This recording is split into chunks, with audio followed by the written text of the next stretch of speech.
In the U.S., a lease for gas exploration or drilling is usually between the lessee, an oil or gas company, or a broker who intends to sell the lease, and the lessor, the landowner.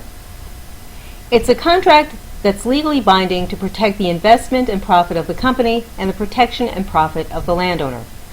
Leases always used to be secret, but now many are open so people can compare.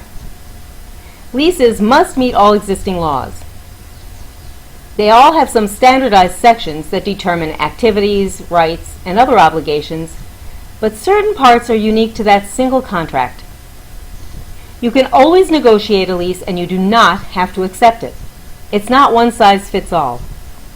When negotiating, it's essential to have an experienced lawyer because the smallest difference in the language can make a big difference in what happens afterwards. Here are some of the basic sections of a gas lease, what they mean and why they matter, so you have some basic information to start with. This is not a substitute for a lawyer. It's not legal advice. Here are the top 12 things in most gas leases and 6 more things that are good ideas. First, a property description. Where is the property in question? How much land is involved? And so on, to identify it. Second, the length of lease. The contract will specify the pre-production primary term of the lease and the payments that go through that period. The secondary term automatically starts when gas production starts for as long as production lasts. You might want to ask for the right of first refusal instead of this automatic renewal, because if another company is interested and makes an offer, the first company must match it. Third, the money, the gas lease payments. There are 3 different types: a bonus for signing the lease, royalties, which are a percentage of the value of the gas from your well, and the annual rental payment. If the rental payment is paid with a bonus, it's called a paid-up lease.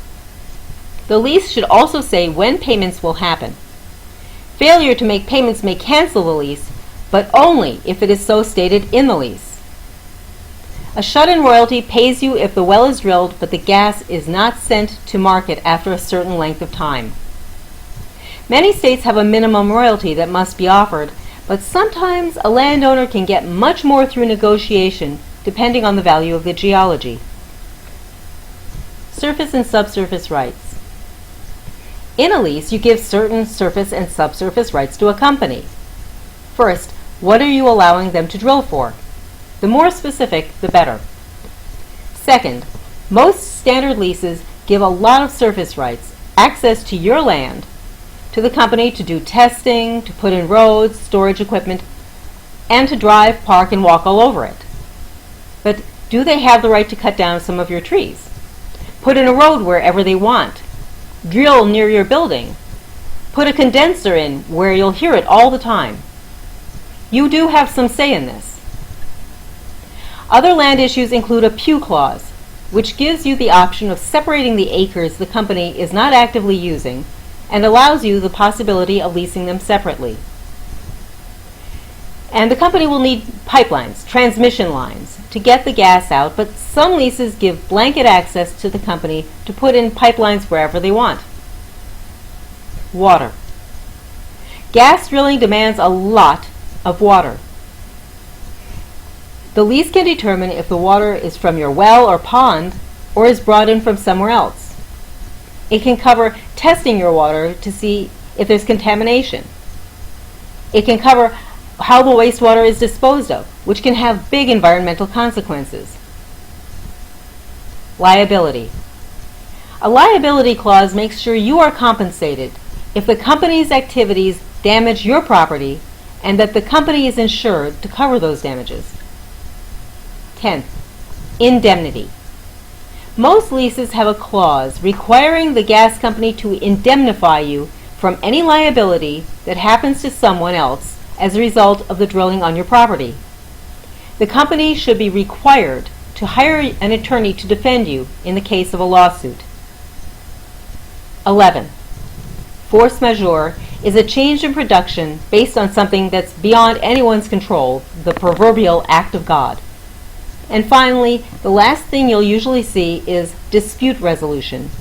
which will set forth how and where disputes between the parties will be resolved.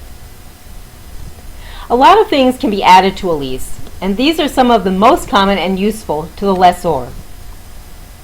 The right to audit, so you can check their books and make sure they're paying you correctly. Market enhancement. Some companies want to deduct their post-production costs or deductions from the royalties they are paying you. Talk to a lawyer before agreeing to this. Good faith. Is the company actually actively trying to get the gas out of your land or just holding on to the rights? You can also ask for certain environmental practices that are beyond the standard environmental laws in your area. Restoration will decide how they restore the land after they're done putting in the well or at the very end. And last, site-specific concerns.